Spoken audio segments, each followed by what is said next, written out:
Dennis Maloney now. I'd like to take a few minutes to talk about some of the legal issues. And Dennis, help me remember your colleague is Mary Ann McClarty. So, Dennis Maloney. Thank you all for coming on this sunny Father's Day.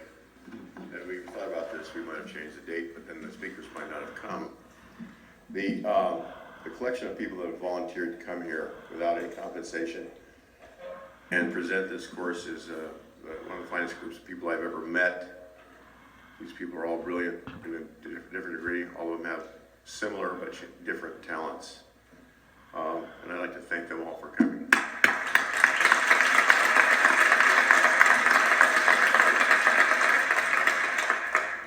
If there have been any mistakes made, this is the first conference I've ever put on, and probably the last, just like I did one children's book once, and that was the last children's book I published. It did sell 33,000 copies, however, so I did better than the average children's book, but it was a lot of work. And I like to, if there's any problems, they're my fault. I went off and well, I was misdiagnosed for about a year and a half with a knee problem that was not a knee problem. My massage therapist, the massage therapist kept saying, "Go get your hip X-ray now. Go get your hip X-ray." The 3 physicians that saw me and the 2 physical therapists that saw me said, "It's your knee, Dennis." And so finally I listened to the massage lady, and I had my hip X-ray, and instead of a ball and joint, I had no ball, and I was off all pain medication. I became a real cranky son of a gun, and I decided to have the operation. And so I've been sort of out of commission for about the last 6 weeks, so I apologize for any problems we have. But the reason that everything's working as well as it is because of Nicole Kaur, who's in my office, who has put this thing together, and this is her first conference. And she's a paralegal who I'm happy and unhappy to say just got a full scholarship to Seattle University's law school next year. Thank you, Nicole.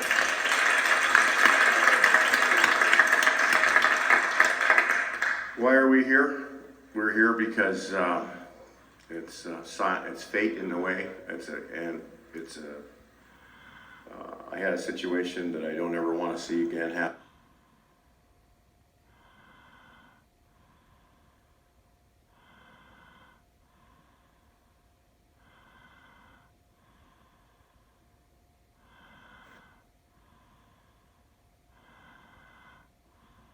You've got to help me. And I said, "What's the problem?" He says, "I've been to 8 lawyers, better lawyers than I am, and all of them have turned this down, and you've got to help me." And I said, "What's the problem?" He says, "The statute's going to run in 2 days on some of the claims."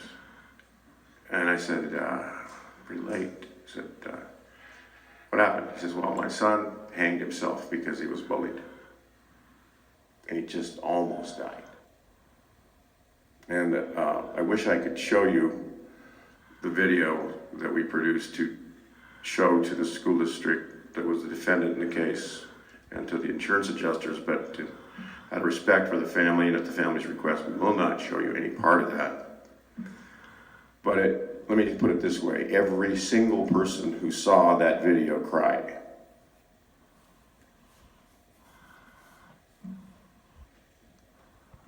So I said, oh, and by the way, Blue Cross doesn't cover self-inflicted injuries, so we're on Medicaid for any coverage. And I said, well, that doesn't sound fair, so I'm one of these people that believes in fairness. And I said, I'm going to make a mistake, I'll sue the wrong people, because we only got 2 days for the statute, so you're going to have to find somebody to help you draft a complaint pro se, because I don't want to be sued for malpractice. And then they did, one of the 8 lawyers that wouldn't take the case and helped him draft the complaint. And I said, I'll take it over and fund it. So the first case was against Blue Cross. Blue Cross, after 7 months, agreed that, in fact, that it probably should cover some injuries to a kid who hanged himself. Maybe he wasn't, maybe he was sick. And then they agreed to be spanked a little bit for being bad people. even though they're supposed to be a nonprofit, sort of, we care about our subscribers type organization. And they agreed to change their policy, and they now cover self-inflicted injuries in Alaska. My feet.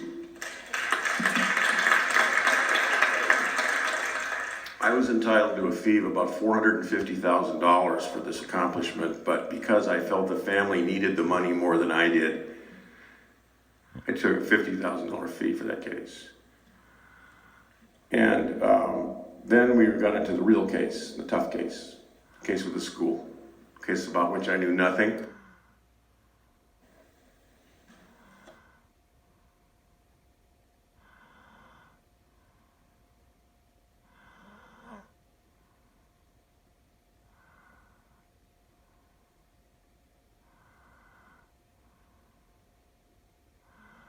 And so I know a little bit about that spectrum. And at one end, you have the people that are institutionalized, banging their heads against the wall.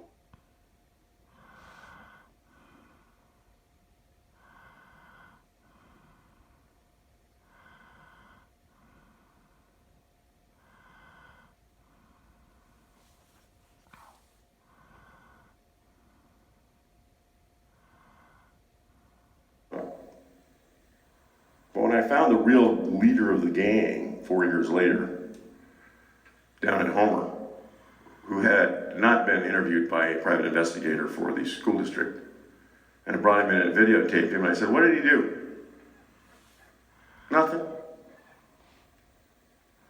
He was just weird." We would not know anything about that from the school district records, because the Anchorage School District has a policy of destroying all records regarding bullying at the end of every school year.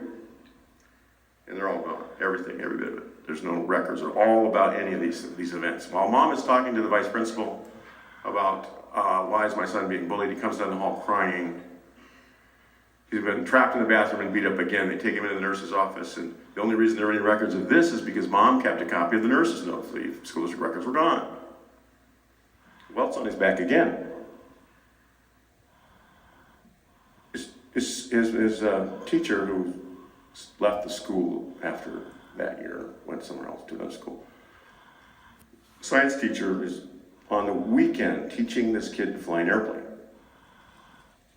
in 7th grade. And we talked to him and deposed him. He could have soloed in 12 hours. Then he was teaching him how to do acrobatic maneuvers in an airplane with a parachute on. This kid in 7th grade was doing hammerhead maneuvers in an airplane, flying the plane. What a great gift to our society this child might have been.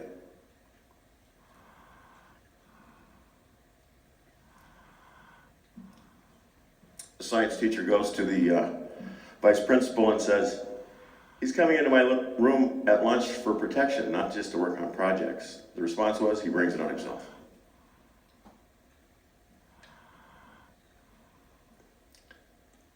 Parents hire a psychologist to help the kid try to deal with this. They put him in some karate classes. He still continues to get beat up. Goes through the school. Between 7th and 8th grade, he goes to the University of Alaska, successfully completes a Fortran programming course, and learns how to fly a glider. During that summer, the parents have a conference with the psychologist and the kid, and they say, "Look, maybe you don't want to go back to this school." He says, oh, and he won the state science fair in physics in 7th grade too. I forgot that. Says, "I'm not going to let I love math and science, and this is the math and science school. I don't want to be denied my education by these bullies. I'm going back." He goes back, but he starts to sink. If you read the notes of the psychologist, the depression is starting to get deeper. He quits the karate class. The psychologist becomes concerned and calls the vice principal and says, "You've got to do something for this kid. He's having some real serious problems. You've got to get these kids off his back.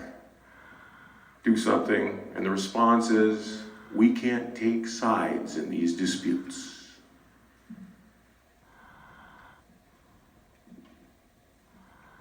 when I deposed the principal of Central Junior High School, who is now, I understand it, the president of the American Principals Association, Dr. Tatum, I asked him if this was the policy of the school district where both sides in every altercation are punished similarly. Yes, that is the policy.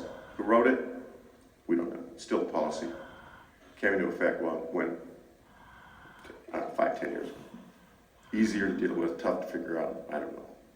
But I said, well, you mean if a 7th grade girl is walking down the hall and someone grabs her breast and she slaps him in response, will she be punished?